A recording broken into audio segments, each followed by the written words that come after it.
Mbukeli weNtuzuma TV sisakhona ke la kwaMashu. Lana sengijoyinwe ubaba owumhlali wasendaweni. Akekho kubasebenzi abazokhala lana kodwa naye njengomhlali wakhona la kwaMashu, njengomuntu futhi obekhona kuqala konke lokhu. Mhlambe uyena onama insights noma ulwazi olungcono kunathi ngoba nathi sifike siqalile lento kula kwaMashu.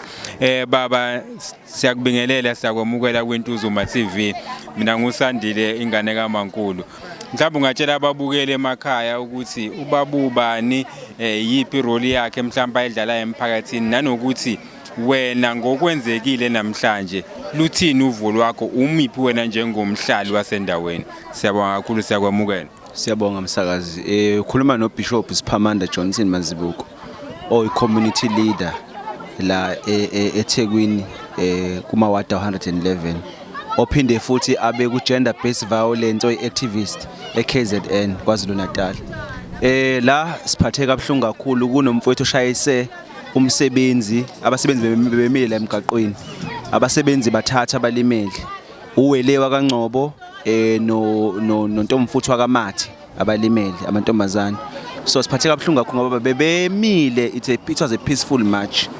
Imoto ke kamasipala le behamba ngayo iNDM 1772 nayi phambi kwethu nje 17277 siyayazi lento into soyenza sizosuka la thina njengabantu abasebenzela umphakathi siyovula icala sivela umasipala icala into eyenziwe ilo msebenzi wakamasipala ngoba abasebenzi bengamashi sinayo ngisho ivideo la ikhona emshayisa ngemoto.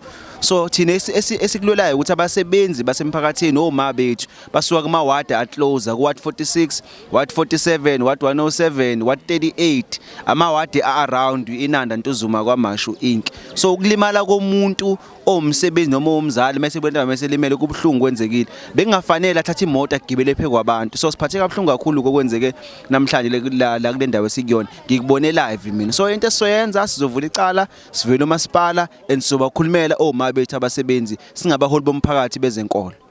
Siyabonga kakhulu baba. Ubaba uBishop lona community leader njengoba esekhulumile ukuthi bazoyisukumela lento le, bazoyiluya lento le ukuthi befike la ekuthenini kufanele ilunge. Baba mhlambe angazi umucabanga wona njengomhlali wasendaweni isuka phi yonke lenkinga le indaba abantu umphakathi wase South Africa uhlezi njalo uyithola useyimene kanje ngokwakho ukubuka mhlambe sihamba sisale kephi la? No, sale kuthena alikho iqiniso in terms of finances. Those who control finances from the municipality alikho iqiniso. So mase kuyiwa kubantu kuzoba nama strategy ukuthi abantu bagoqe kuqanjwa amanga kubona. So lento isuka from the finance side ukuthi abantu abaphethe iTheku noma ama politician eThekwini ane access to the finance side. Awukwazi umsebenzi behola 7,000 sehola 3,000, umsebenzi behola 4,000 sehola 2,000. Imisebenzi abasebenzi imiholo yabo ikhathwe ngo50%. So iqinisile ngakanani ke. So it tells ukuthi ama administrators aseThekwini influenced yini ama politician aseThekwini. So asikho happy ngalento eyenzakalayo ukuthi ama politician kube yiwona akwazi ukuthi alimaze ibudget yabahlali baseThekwini. Hayi njengoba nizwa ababukeli uthi ubaba abaphathi ibona benzela phansi abaphathwa okuyithina kumphakathi okwabasebenzi bahulumeni. Sibonga kakhulu baba. Mhlambe ongakusho nje just uqinisa idolo abantu abakhona lana nalabo abasesibhedlela abalimele just ukubakhombisa ukuthi sonke sikhona la siwumphakathi. Sithi dudu kulemndeni elinyalelwe embili umndeni wakaNgcobo nomndeni wakaMathi sithi nje dudu siphathe kabuhlungu kakhulu sicela ba recover ngokusheshsha sizoyenza ifollow up sibalandele ukuthi isimo sabo sihamba kanjani. Isinje dudu siyacela ukuthi abasebenzi bonke abakhona mabeshiya ikhalo bazisho ngokuthula ngizibonele ngamehlo ukuthi bebengalwi akho into eyibonayo evuthayo bebeyenza bebezoyikhulumela ukuthi bacela ukuthi inkece yabo ilungiswe njobe laba akazi bazibahole. So ke siyacela kakhulu ukuthi umasipala asisukume angenelele and umeya waseThekwini ubaba uNyawosi si aware ukuthi kuno 2 months bemtshelile wathi uzobuya akaza azabuya. So therefore I'm sending a request direct to him because uyena ophethe umasipala waseThekwini. Mina njengoSiphamandla Johnson Mazibuko I'm not happy how administration they control it eThekwini municipality.